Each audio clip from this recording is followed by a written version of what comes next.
So I just did a post today on this term that I guess I've coined called calorie conservation. And I mentioned that I think most Americans would benefit from practicing the art of calorie conservation. And what I mean by that is really just being more strategic with your eating in general.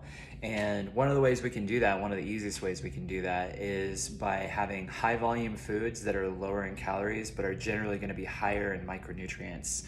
And those two categories are going to be fruits and vegetables. Okay, lean protein is in there too because it's going to be lower calorie.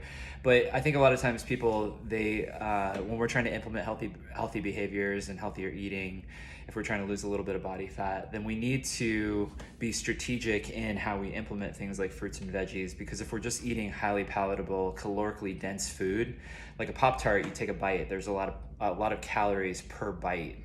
And that is something that can get people tripped up, because if we're eating that as a majority of our diet, processed food that's highly palatable, but it's also got a lot of calories per bite, then we're kind of setting ourselves up for failure. And it's a lot easier to enter a caloric surplus, which means over time you're going to gain weight, or more specifically body fat, adiposity.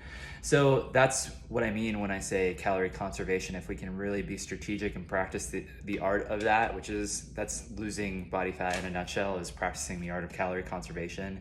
Being strategic, implementing fruits and veggies in a strategic and systematic way, in a routine way, then we're setting ourselves up for success, because we're going to fill up our stomachs, and you actually get more food when you do stuff like this.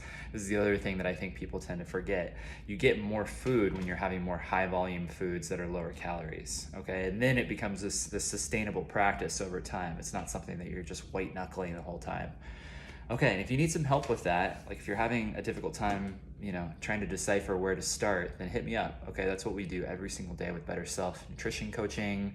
It's basically become lifestyle coaching at this point, because we do a lot more than just nutrition. We add some fitness and organization, life organization in there as well. And we're always we're always wanting to take on new clients. So if that's something you're interested in, hit me up and let's get you started on something right away. Okay.